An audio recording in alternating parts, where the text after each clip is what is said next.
Buenas noches con todos, bienvenidos a las mentorías de bienestar psicológico que estamos desarrollando. El día de hoy para nosotros es un mega gusto poder presentarles a Estefanía Riofrío. Quiero contarles, si es que ustedes están viendo desde Ecuador, ella justamente es una compatriota que ha triunfado también en salud mental en otros espacios y por eso también pensábamos que era súper importante que desde su experiencia nos pueda compartir el día de hoy con este tema tan importante que justamente es la convivencia en casa y cómo poder manejar también estrategias para poder tener una buena convivencia y si es que tenemos conflicto intrafamiliar, cómo podemos irlo resolviendo en la medida que se pueda. Quiero decirles que Estefanía Riofrío, ella se ha formado justamente, bueno, es psicóloga clínica, pero también tiene una maestría en salud pública, en salud mental, y eso nos ayuda un montón para saber que en este momento vamos a tener pensamos a la mejor experta para podernos dar este tema. Además que en su trabajo en Estados Unidos, ella está haciendo justamente un acompañamiento a jóvenes que puedan tener dificultades desde su salud mental y apoyarles a que puedan también ir haciendo procesos de resignificación desde su estado. Entonces, para empezar, Estefanía, cuéntanos un poco primero cómo estás tú, cómo está tu familia en esta situación y vamos avanzando. Hola Steffi, ¿cómo estás? Muchas gracias por tenerme aquí el día de hoy y gracias por abrir siempre este espacio para todos nuestros oyentes. Nosotros estamos bien, seguro han estado escuchando en las noticias que ahorita Nueva York es el epicentro de la pandemia. Está todo bajo control en la medida en lo que se puede decir bajo control. Mi familia está bien, todos estamos en cuarentena, sin embargo, porque nosotros tratamos mi compañía, entonces mis pacientes son más de alto riesgo, yo aún tengo la responsabilidad de seguir saliendo para al menos monitorear casos de lo que son alto riesgo. Lo que es menor riesgo se hace a través de sesiones en línea. Pero sí, entonces estamos en esas, tomando las precauciones del caso y todo muy bien. ¿Tú? Muchas gracias. Sí, bueno, aquí entonces la intención un poco es darles recomendaciones en este momento a la gente que nos escucha. Justamente veíamos que una de las incidencias que pueden darse de estar en casa es que por ahí no sepamos cómo gestionar también lo que estamos viviendo y empecemos a tener conflictos. Entonces, tú que eres la experta, cuéntanos cómo se da este tema de los conflictos. Claro que sí. Bueno, creo que para empezar es importante decir que cuando estamos en casa estamos con un espacio reducido ahorita. No hubo tiempo de transición entre el no aislamiento y el aislamiento. Hay un montón de repercusiones que han pasado justamente por la crisis sanitaria, muchos despidos, mucha gente aún no tiene esa costumbre de trabajar desde casa. Eh, los diferentes roles en los que nos debemos ocupar durante la casa, sobre todo si somos padres, hay que igual trabajar, hacer capaz la comida, cuidar de los niños, entonces hay muchas cosas que hay que equiparar al mismo tiempo, lo cual resulta difícil y puede ser también un momento de mucho estrés. La economía ha sido muy impactada en el hogar en este momento, que creo que es uno de los recursos de estrés más grandes de la familia. Entonces, la familia como tal es un sistema y todos estos pequeños factores de estrés están afectando directamente a los sistemas. Y no solo lo afecta como una manera del sistema familiar, pero también como sistema familiar. Una vez que el individuo está bajo estrés, que tiene mucha frustración, esta frustración a veces se puede eh, proyectar a través de la ira o a través de la tristeza, ¿no? Puede también provocar conflicto familiar.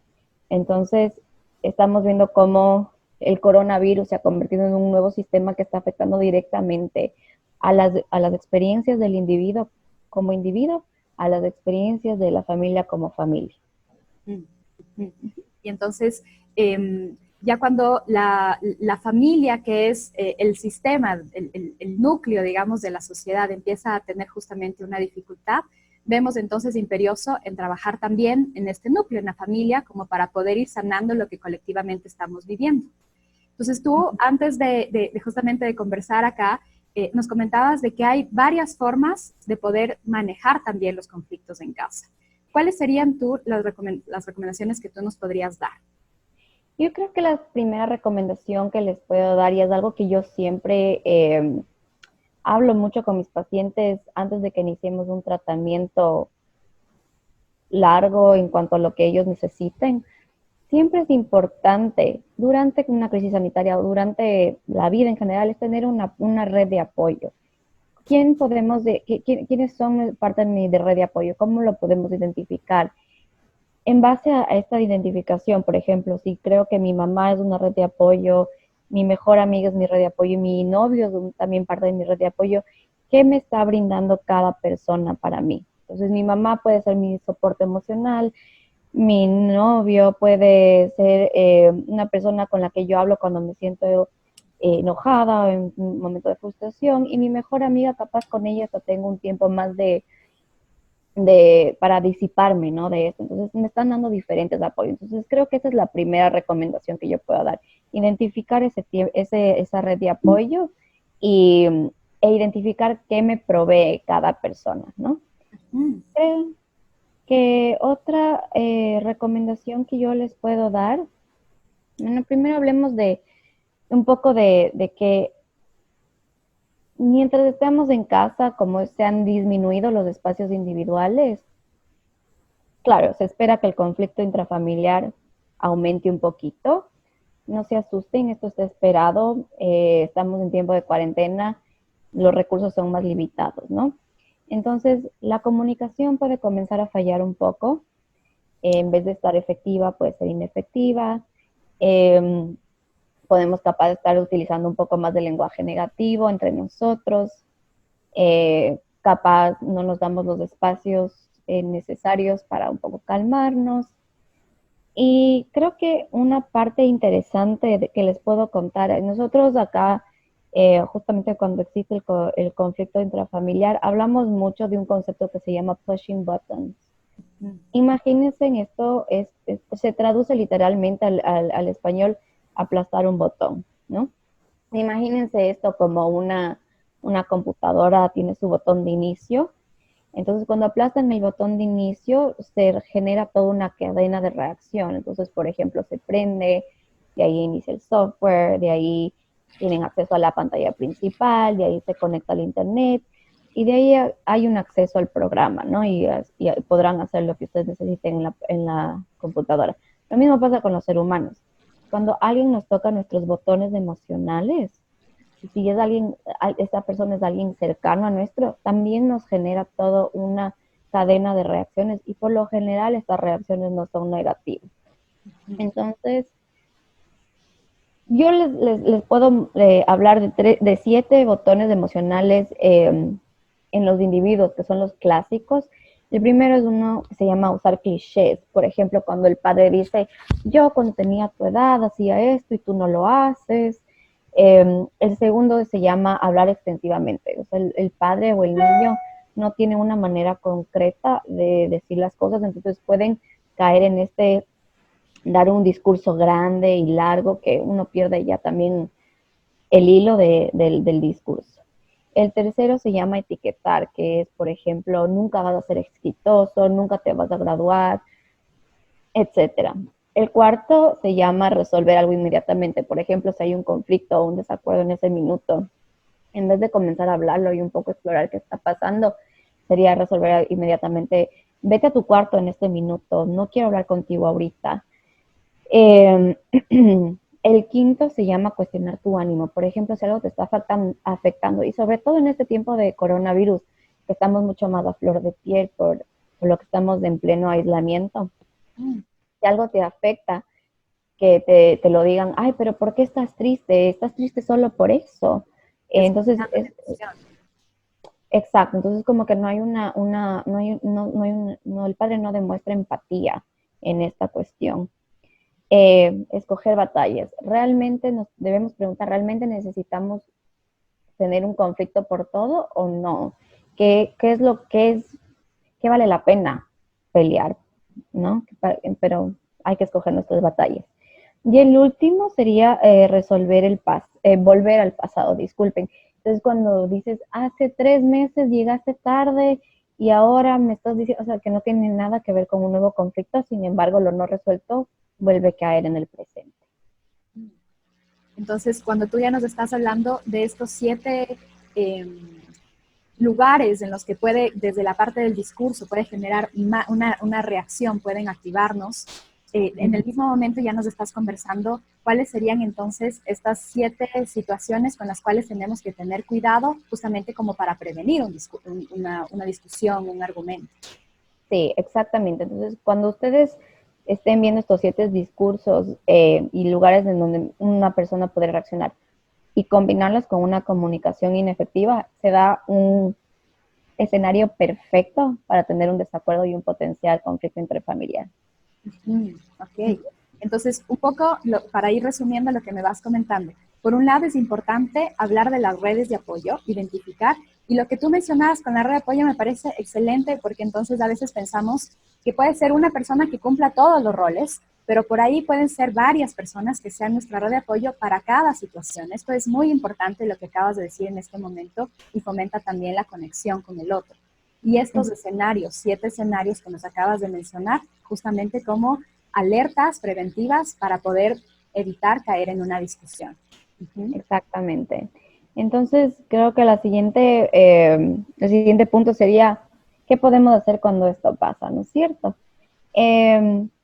Yo tengo bastante actividades que normalmente las escojo para que mis pacientes lo hagan en casa. Entonces, quiero un poco compartirles de eso. Son actividades que lo pueden hacer durante coronavirus o sin coronavirus. Esto va a ser de una utilidad de por vida. Entonces, creo que una cosa importante es que cuando un desacuerdo se da en la casa, de cualquier tipo de manera, puede ser menor, mayor, nos insultamos o no nos insultamos, nos gritamos, no nos gritamos, es importante entender qué lo desencadenó. ¿Cómo lo vamos a saber? ¿Cómo vamos a saber qué desencadenó? Sería muy importante que las personas involucradas en el desacuerdo familiar o en el conflicto familiar se sienten una vez ya calmadas, por ejemplo, o puede ser esto, pueden hacerlo incluso separados en su cuarto, donde estén, y pueden comenzar a escribir lo que nosotros llamamos una secuencia de eventos. Entonces, por ejemplo, me desperté, me vi con mi mamá o mi papá, y de ahí hicimos el desayuno, y en el desayuno mi papá capaz aplastó uno de estos botones y me dijo, qué vago que eres en la escuela. Entonces yo me enojé y le grité de vuelta. Entonces vamos a estar viendo cómo se desarrolló más o menos la pelea, ¿verdad?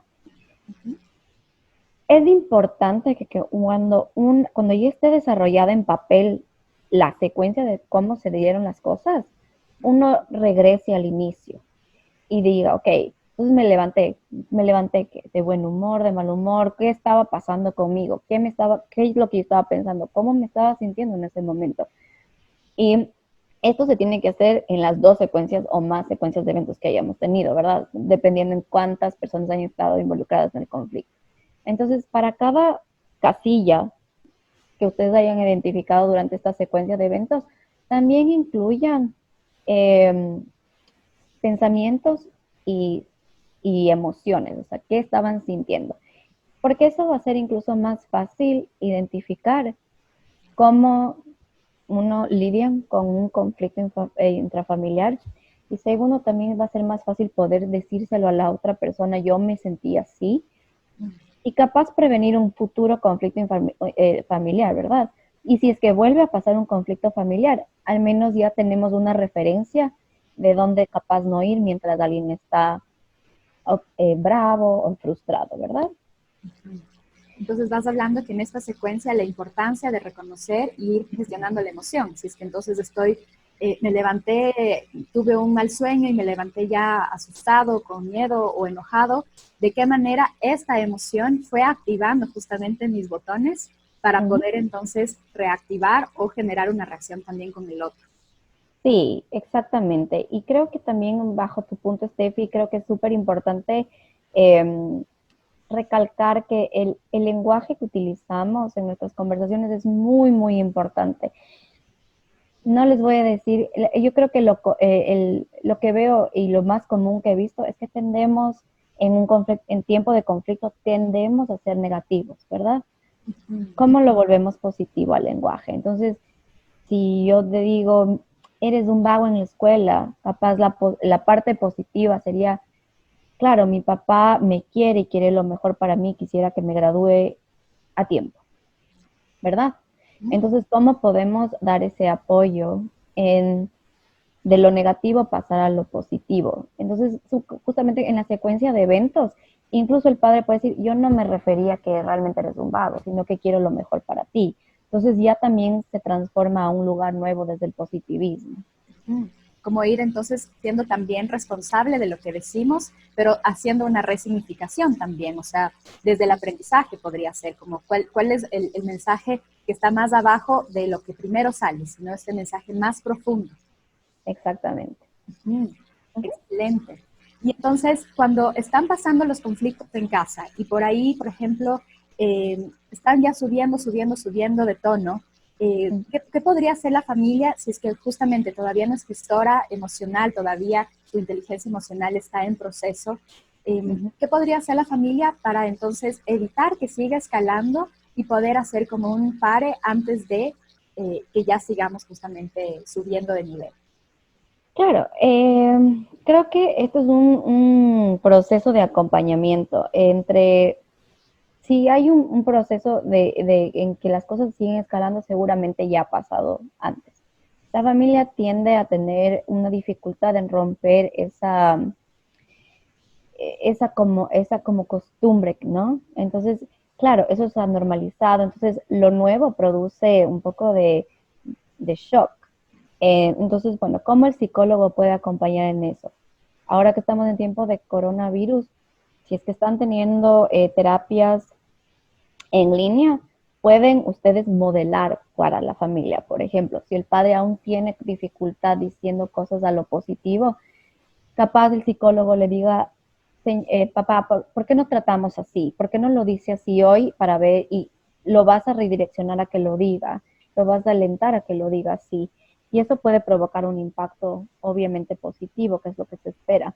También puede haber un impacto de no quiero hacerlo. Entonces vamos a buscar maneras.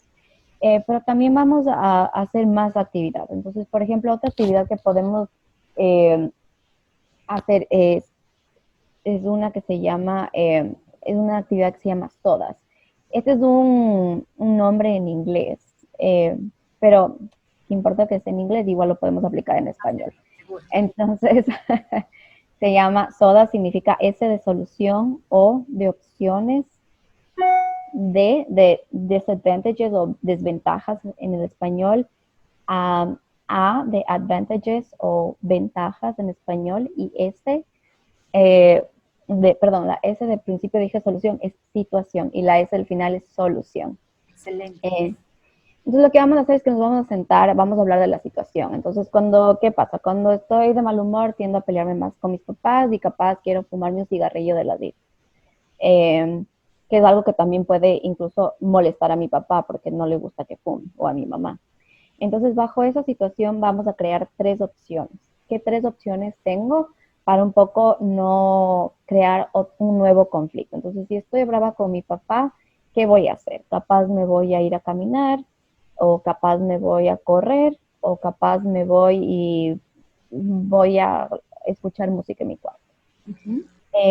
Entonces vamos a ver cuáles son las desventajas de eso.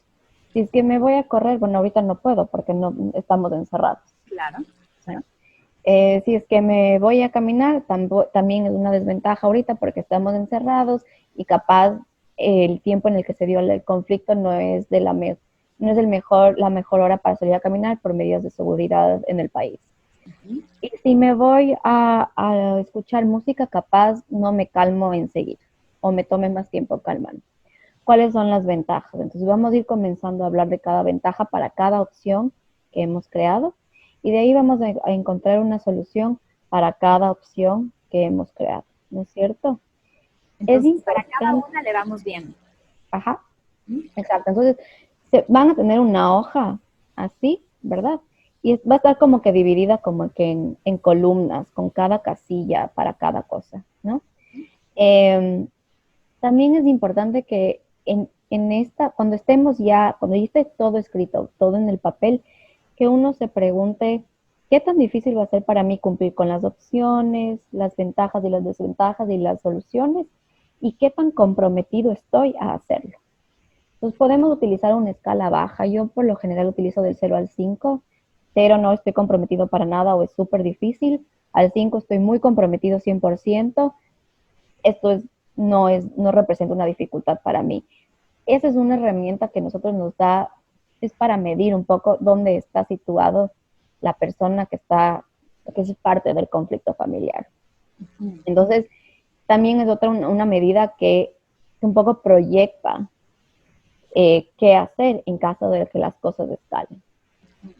Entonces también nos da la oportunidad a responsabilizarnos. Es decir, si es que yo en el momento ya puedo aplicar esto, puede ser tal vez también en frío, y voy viendo justamente mis opciones, las desventajas, las ventajas, pero también voy a ser responsable de saber que también va dependiendo un poco de mis actitudes, de mis acciones, como para poder aportar a la convivencia, no solamente esperar del otro, sino también una corresponsabilidad.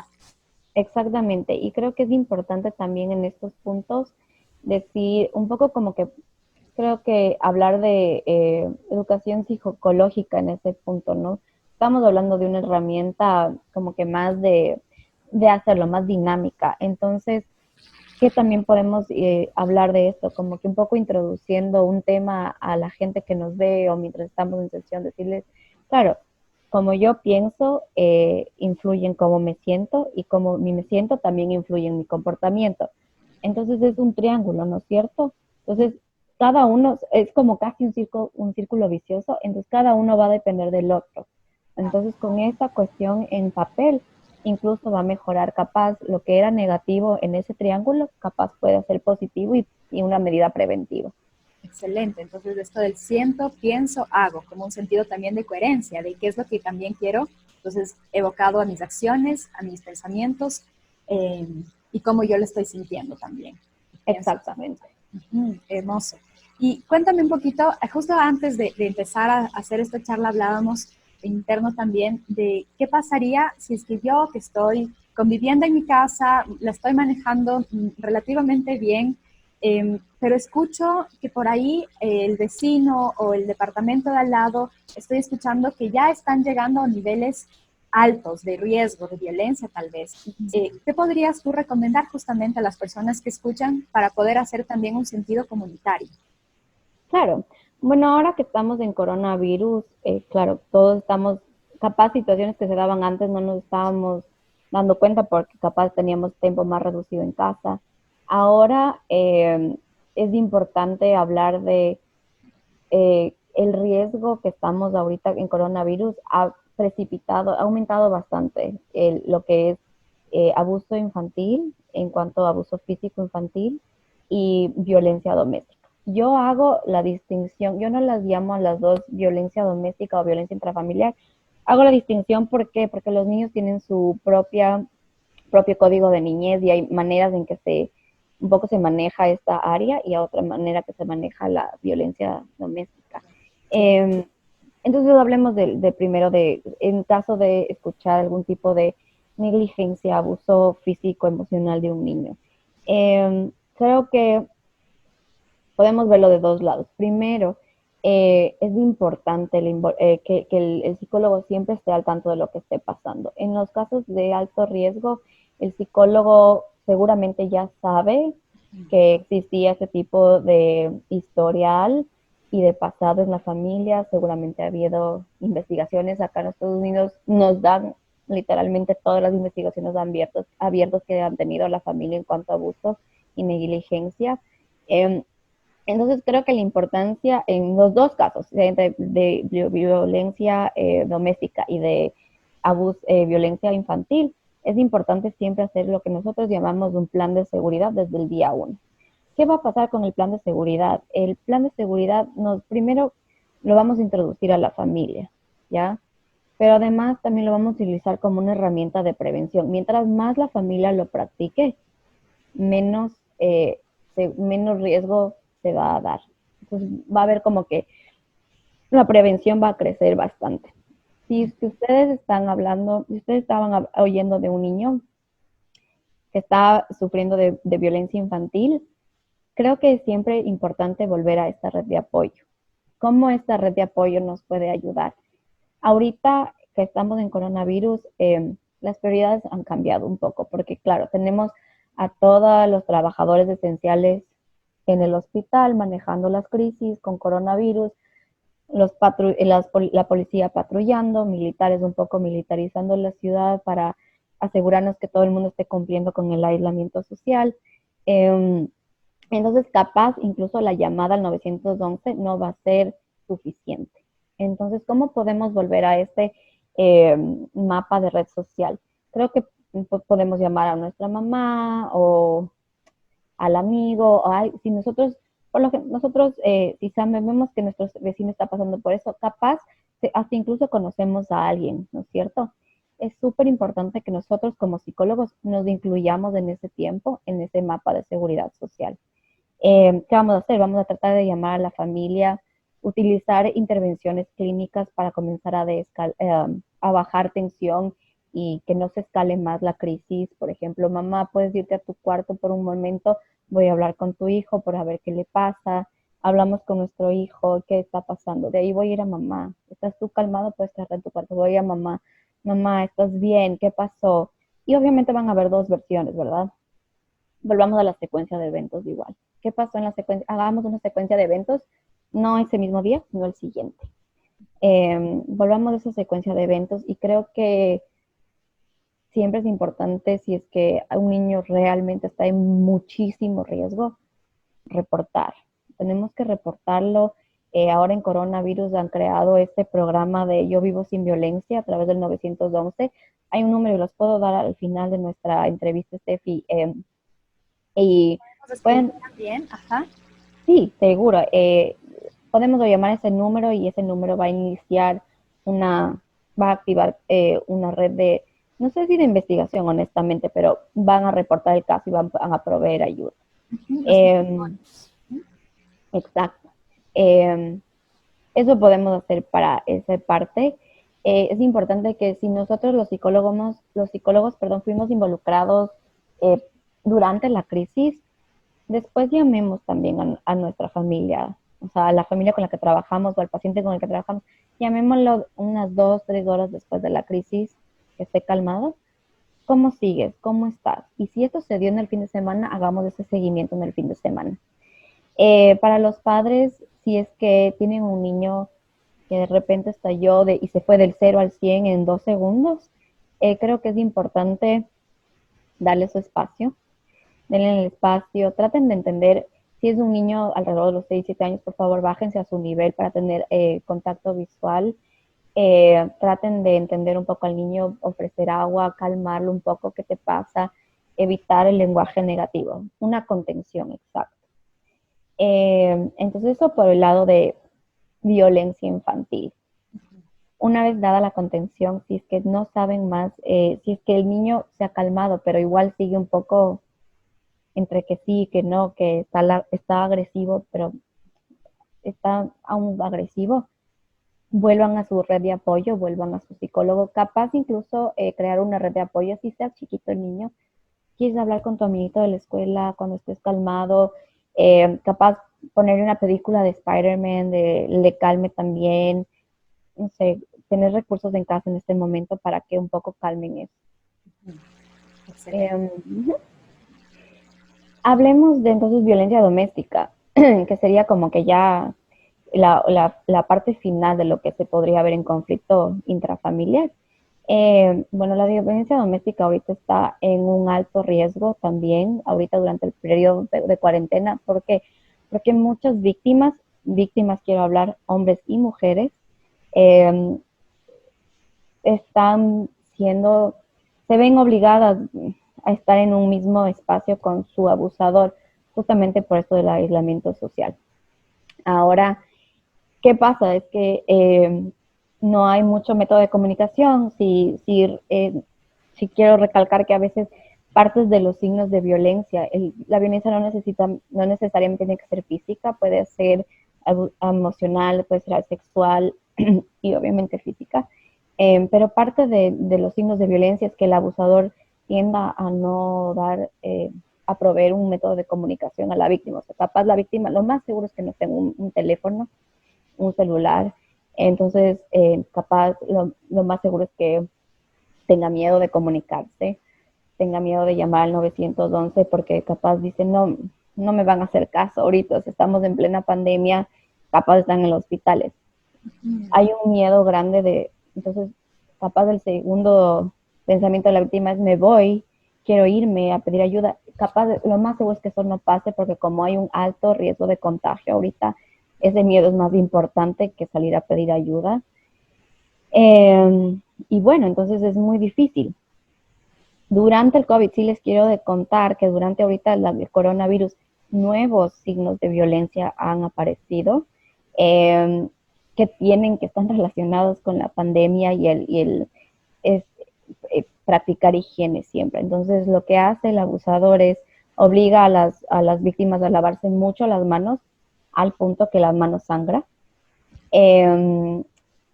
Puede botar o esconder sus cosas de higiene, como por ejemplo el shampoo o los jabones, para evitar que eso que no se dé la higiene en la víctima. Y también lo que está pasando es que hay momentos en donde el abusador deja fuera de casa a la víctima por periodos largos, pueden ser por 5 o 6 horas, para que la víctima trate de contagiarse de coronavirus. Estas son las nuevas cosas que nosotros hemos observado estas últimas 3 semanas en pacientes. Lo que también hemos observado, como les decía, como hay un método más bajo de comunicación porque no hay acceso telefónico para las víctimas, las llamadas de autoayuda han disminuido bastantísimo. ¿Qué podemos hacer? Otra vez, volvamos a nuestra red de apoyo. Seleccionemos a alguien de nuestra red de apoyo que capaz yo ya le dije, esto me está pasando en mi casa, esto es lo que estoy sufriendo, pues por favor llamarme tú a mí para ver que todo esté bien. En caso de que la víctima, de que la red de apoyo, la persona seleccionada de la red de apoyo no tenga respuesta de la víctima o solo hable con el abusador y el abusador diga, no, todo está bien y como que un poco lo deje ahí, decir, ok, realmente esto capaz no está bien porque no me deja hablar con la víctima. Reporten de una al 911. Y si hay un psicólogo involucrado, reporten al psicólogo. Sí. Excelente. ¿Qué más les puedo decir sobre eso? Creo que reportar al psicólogo, capaz incluso ir a hacer una visita. Yo sé que en momentos de coronavirus nos da un poco de recelo salir. Sin embargo, yo creo que si ustedes llaman a una al 911 y les dicen, yo necesito salir porque mi amiga capaz está en riesgo, me pueden escoltar, voy hasta mi casa, usen su mascarilla, usen sus guantes, su gel desinfectante y ver que todo esté bien. Hagan como que un chequeo acá se llama wellness check, un poco de que esté todo bien. Saber que estamos bien. En serio, exactamente.